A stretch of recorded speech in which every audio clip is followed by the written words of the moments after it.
మొత్తానికే సార్ మీరు వచ్చి సక్సెస్ సాధించాక 10 సినిమాలు అనంగానే రెమ్యూనరేషన్ అమాంతం పెంచేసారా? లేదండి. మా పీరియడ్‌లో పెంచుడు గించుడు లేదండి అసలు. మా సినిమాకినిచ్చేవారా? కాల్ షీట్లు ఇచ్చేవారా సార్? ఆ రోజుల్లో సినిమాకే గదా! స స లేదండి. కాల్ షీట్సే హ్మ్. 5 రోజులు, 10 రోజులు, 15 రోజులు, 12 రోజులు అట్లా ఉండేది. ఇక కొన్ని మధ్యలో చిలక్కొట్టుడు క్యారెక్టర్‌లు కొన్ని ఉండేది. 1 డే, 2 డేసు అయ్యి డే పర్ డే ఇంతని మొదలైనయి. హ్మ్. మేము ఏనాడు నేను గాని, నా తోటి వాళ్ళు గాని ఇంత తీసుకుంటా, ఇంతిస్తేనే వస్తా అని మేమెప్పుడు అనలేదండి. హ్మ్. నా రేట్ ఇంతని నేనెప్పుడు అనలేదండి. ఇప్పుడు హుహు. 'మాయలోడు' అంత పెద్ద హిట్ అయిన సాంగ్. అవును. ఆ మరుసటి సినిమాలోనే వితిన్ ఓ బో చిరంజీవి గారు గూడా నన్ను పిలిచి, "సినిమా సూపర్ హిట్ అట. నీ పాటతో హిట్ అట బాబు" అని తెలుసా అంటే, నాకు తెలీదన్నా" అన్నా. నేను ఆయన షూటింగ్‌లో ఉన్నారు. హ్మ్. రిలీజ్ అయ్యాక. నేనసలు పెద్దగా నేనేదో అయిపోయానని నాకు ఫీలింగే లేదు. సత్యనారాయణ గారి పక్కన ఏదో పాట కామెడీ అప్పటికప్పుడే సాంగ్ క్రియేట్ అయిపోయింది నాకు. హ్మ్. పెడితే నేను మామూలుగానే పోయినా, చేసినా, వచ్చినా. అంతే తప్ప నేను పాటలకు నేనిప్పుడు సెపరేట్ ఇంత తీసుకున్నా నన్ను పెట్టమన్నారు నన్ను కొంతమందైతే. హ్మ్. నేను సినిమాకి ఏం తీసుకోండి మీరేమిస్తే అదే అనేదండి. ఆ ఆ ఆ రోజుల్లో ఆ వాల్యూస్ ఉండేవి గదా! వాల్యూస్ మన ఉండేవి. ప్రొడ్యూసర్స్‌గా గూడా ఆ గౌరవం ఇచ్చేవాళ్ళు. అక్కడ గౌరవమే ముఖ్యం తప్ప డైరెక్టర్ల ముందు గాని, ప్రొడ్యూసర్ల ముందు గాని మాకిచ్చే గౌరవమే మా పారితోషికం అనుకునేది. అంతే తప్ప ఏసేద్దాము, పెంచుదాము, లక్షలకు అని మేమెప్పుడూ ఊహించలేదండి. అవును. ఏమిస్తే తీసుకునేది. కొందరు డబ్బింగ్ జెప్పి బయటకొచ్చినాక, "క్షమించాలి సార్ మీకు బ్యాలెన్స్ ఇవ్వలేకపోతున్నా" అంటే, ఓకే. ఓకే. తర్వాత చూద్దాం అనుకుంటే ఎళ్ళిపోయేది. అంటే అడిగేది గాదు. ఆ! మాకిచ్చిన చెక్కులు బౌన్స్ అయినయి ఎన్ని, నుంచి విజయవాడ, గుంటూరు దాకా కట్టొచ్చు తోరణాలు. ఆహా! అన్ని చెక్కులు బౌన్స్ అయినాయి మాయి. మేమెప్పుడు మీ చెక్ బౌన్స్ అయిందనలే. ఒకతనయితే నిన్ననే డబ్బింగ్ జెప్పించాడు. డబ్బులడిగితే సార్ నేను మా భార్య పుస్తకంతో ఆడబెట్టి, "నేను డబ్బులు తెచ్చి సినిమా కంప్లీట్ చేస్తున్నా సార్, రిలీజ్ చేస్తున్నా సార్. ఏం చేయాలి సార్? బిజినెస్ కాలేదు సార్" అంటే, వద్దొద్దు. మీరేం ఫీల్ కాకండి" అని ఎళ్ళిపోయాను నేను. హ్మ్. పొద్దున్నే వచ్చి ఇంట్లో ఉన్నాడట. "మీకోసం ఎవరో వచ్చిండ్రు ఆ రోజు." ఎవరంటే ఎవరో ప్రొడ్యూసర్ అట. "ఏంటండి" అనంటే, "సార్ క్షమించాలి. మీరు నాకు డేట్స్ ఇయ్యాలి సార్." "అదేంటి నిన్ననేగా డబ్బింగ్ అయిపోయింది" అంటే, "ఒక ఆఫర్ వచ్చింది సార్ నాకు. అందుకే మీ డేట్లు కావాలి నాకు. ఆ రోజులు ఇయ్యండి సార్ చాలు. ఇగో అడ్వాన్స్ కవరు." నిన్నటి నిన్న డబ్బులు అనొచ్చుగా? హ్మ్. అనలా. "ఇగోండి సార్ ఈ సినిమా అడ్వాన్స్" అన్నాడు. ఓకే. థాంక్ యూ అన్నా. డోర్ దాకా పోయిండు బయటికొచ్చి. అక్కడ వెనక్కి తిరిగి, "మీరు మహానుభావులు సార్. చల్లగా ఉండాలి. మీరు నిన్నటి డబ్బులు అడుగుతారేమోననే భయంతో వచ్చాను సార్ నేను. అడిగితే ఏదో ఒకటి చెప్పుదాం అనుకున్నా సార్. కానీ అసలు మీరు ఆ టాపికే ఎత్తలేదు. మీరు మహానుభావులు సార్" అన్నాడు. ఈ ముక్క చాలయ్య నాకు. డబ్బులు గాదు. నువ్వు మళ్ళా సినిమా తీస్తానని వచ్చావు చూసావు. హ్మ్. నువ్వు ఒక మనిషి ఒక సినిమా తీస్తే రోజుకు 200, 300 మంది బతుకుతారండి. అవును. అంతే గదా! ఇప్పుడు ఒక 100, 200 మంది జూనియర్ ఆర్టిస్టులు బతుకుతారు.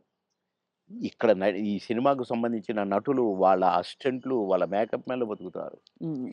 డాన్సర్లు, డాన్స్ మాస్టర్‌లు బతుకుతారు. ఫైటర్లు, ఫైట్ మాస్టర్‌లు బతుకుతారు. ఇప్పుడు ప్రొడక్షన్ డిపార్ట్‌మెంటు, అటు డైరెక్షన్ డిపార్ట్‌మెంటు ఇంతమంది 24 క్రాఫ్ట్స్ మీరు అన్నం పెడతారండి నెల, 2 నెలలు.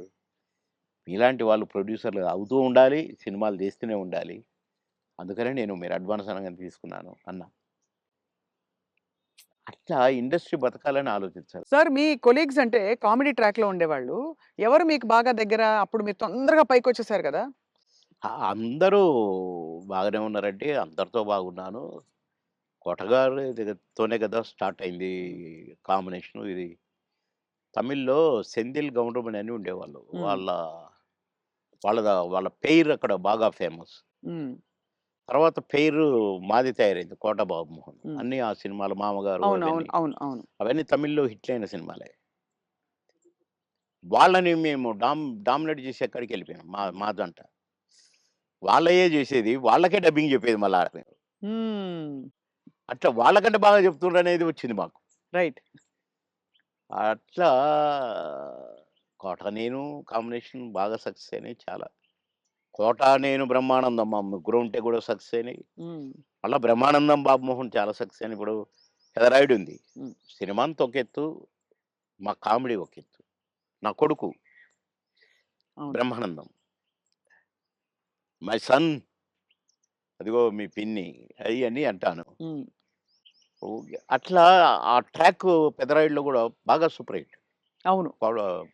'బ్రహ్మానందం', 'బాబుమోహన్' అట్లా ఇంకా చాలా ఉన్నాయి. 'వంశానికొక్కడు', నా కొడుకుగా, మేమిద్దరం ఫ్రెండ్స్‌గా, 'మావి చిగురులేమో' ఫ్రెండ్సు, ఆ భార్యని లవ్ లవ్ చేయటం. ఈ ట్రాకులన్నీ కూడా బాగా పేలిన ట్రాకులు. అవును. అంటే ఈ జంట సక్సెస్ అయింది. ఆ జంట సక్సెస్ అయింది. మళ్ళా ముగ్గురి జంట సక్సెస్ అయింది. అవును. కరెక్ట్. డిఫరెంట్ డిఫరెంట్ ఫ్లేవర్‌లు వేరు. అంటే అవును. బ్రహ్మానందం గారితోటి ఎలా ఉండేది సార్ మీ అనుబంధం? ఆయన్ని చాలా సార్‌ని ఏదో కత్తి అనేదో అంటారట? ఏది? బ్రహ్మానందం గారిని. ఆ! ఆయన పదునైన కత్తెనో ఇంకేదో అంటారని ఏదో అంటారు. అబ్బే! కాదు కాదు. మా భరణి గాడు, తనికెళ్ళ భరణి వాని గురించి రాశాడు. అరే! నా గురించి 2 మాటలు నీ కవిత్వంలో చెప్పురా అంటే, 2 ముక్కలు రాసి వాని చేతికిచ్చాడు. అంటే ఎక్కడ నొక్కాలో, ఎక్కడ చెక్కాలో తెలిసిన మేధావిరా నువ్వు. అని అంటే ఏ ఎండకు ఆ గొడుగు పడతావు అని ఈ ఈ ఇంకొక 2 మాటలు రాసాడులెండి. అయంటే బ్రహ్మానందం మళ్ళీ గారి ఇప్పుడు గురించా? నేనన్నట్టుగా వాడు చస్తాడిప్పుడు. పురుగుల మందు తాగుతాడు ఆ బ్రహ్మానందం. అయ్య బాబోయ్! అందుకని అనను ఇప్పుడు నేను. బాబోయ్! సార్ అంటే నువ్వు స ఎక్కడ ఎక్కడ నొక్కాలో, ఎక్కడ చెక్కాలో హ్మ్. అని దానికి ఒక పదం ఏదో పెట్టిండండి. అంటే ఏ ఎండకా గొడుగు, ఎక్కడికక్కడ నువ్వు సామాన్యుడు కాదురో అన్నట్టు. హ్మ్. దాని మీనింగ్. అవును. ఎక్కడ చెక్కాలో. అంటే ఎక్కడ అంటే మంచిగా పాజిటివ్‌గా చెప్తే ఎక్కడ నెగ్గాలి, ఎక్కడ అంటే అన్నీ తగ్గాలి. అన్నీ ఉన్నాయండి అందుల. అది. పాజిటివ్‌కు పాజిటివ్‌గా ఉంది. లౌక్యానికి లౌక్యం డిప్లొమసీ లౌక్యంగా ఉంటుంది. ఉంది. అవును. వాని వరకు వేషాలు సంపాదించుకోవటానికి గాని, వాడి వరకు సర్వైవ్ అవ్వటానికి గాని, యాడికన్నా పోతాడు, ఏమైనా చేస్తాడు, ఏమైనా పట్టుకుంటాడు హ్మ్. అని కూడా ఉంది. హ్మ్. కానీ మీ ఇద్దరిది మంచి దోస్తీ కదా సార్! మీది బాగా. బ్రహ్మానందం గారిది. ఇక బావ బావ ఒరే! ఒరే! అనుకుంటాం బావ బావ కాబట్టి అదే. నేనేమైనా అనొచ్చు వాడిని, వాడు నన్నేమైనా అనొచ్చు. అంతే గదా! అంతే అదే ఉండాలి కదా సార్ లైఫ్‌లో. వారు కోట యాక్చువల్లీ అవును. కరెక్టే మీరన్నది. కోటగారొచ్చారు పెద్ద మనిషి కాబట్టి అన్నయ్య. అన్నయ్య. నా చాలా పెద్దవారైపోయారు. నేనే అన్న అంటాను. హ్మ్.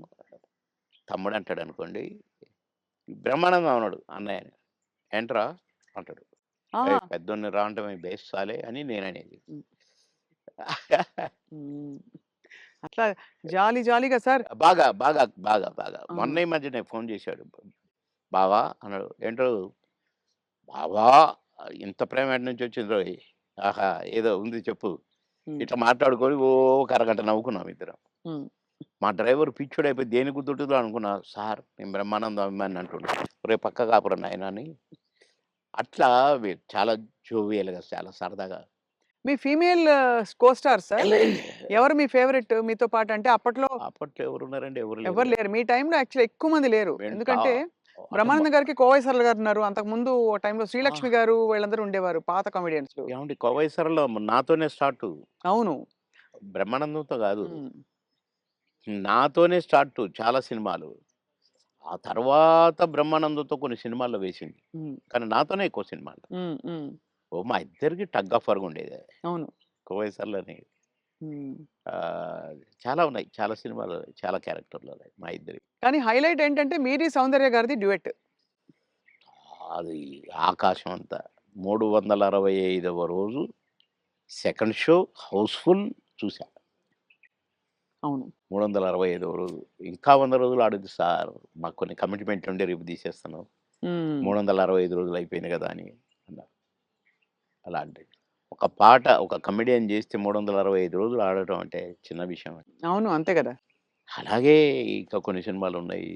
'సిల్క్ స్మిత్', 'బావలసయ్య' పాట కూడా పాటతో 100 రోజులు. అవును. 'బువ్వుంటే ఏమో కూరుంటే ఏమో' అని అడుక్కుంటే అది 100 రోజులు. పాటలతో 100 రోజులు ఆడిన సినిమాలంటే ఒక కమెడియన్‌గా అది నాకు గొప్ప గుర్తింపు, గొప్ప గొప్ప ఒక గొప్ప విజయం. అది ఘనత. అవును. ఘనతే. నా అదృష్టం అది.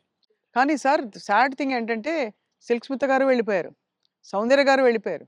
అవును. పాపం. మీకు తలుచుకుంటే బాధైతుంది కదా సార్ చాలా? చాలా. సుస్మిత గారు ఎలా ఉండేవారు సార్? చాలా చాలా క్లోజ్‌గా మంచి ఉండేవారు. వ్యక్తి అని అనేవారు. చాలా, చాలా, చాలా. ఆమె ఎవరిని కేర్ చేయదు. హ్మ్. ఎవరికీ నమస్కారం పెట్టదు. హ్మ్. కాలు మీద కాలేసుకొని కూర్చుంటది. హ్మ్. కూర్చొని కళ్ళద్దాలు మళ్ళీ. హ్మ్. అందరిని చూస్తుంటది ఇట్లా. నేనడిగాను, "బాస్ మీరు నల్ల కళ్ళద్దాలు పెట్టుకుంటారు. కాలు మీద కాలేస్తారు. అది ఎవరొచ్చినా తీయరు. హ్మ్. అంటే మీరు నిద్రపోతారా?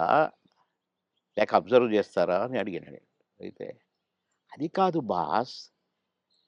ఫూల్స్ నన్ను చూస్తారు. ఇలా ఇలా చూస్తారు నన్ను. అందుకని నన్ను ఎవడు చూస్తున్నాడా అని గమనిస్తూ ఉంటా నేను కళ్ళద్దాలు పెట్టుకొని" అని చెప్పింది నాకు. మరి హీరోలొచ్చినా కూడా తీయవు గదా! అంటే ఎందుకు తీయాలా? హీరోలొస్తే? యాటిట్యూడ్ మంచి స్ట్రాంగ్. నాతో మాత్రం నన్ను చూడంగానే కాళ్ళు తీసేది. నన్ను చూడంగానే లేచి నిలబడేది. నేనెక్కడ కూర్చుంటే అక్కడికొచ్చి కూర్చునేది. హ్మ్. భలే లైక్ చేసేదండి నన్ను. హ్మ్. గ్రేట్. హ్మ్. Great artist. ఎందుకో సార్ గ్రేట్ మంచి మనుషులు తొందరగా వెళ్ళిపోతారనిపిస్తుంది వాళ్ళందరూ. అంతే.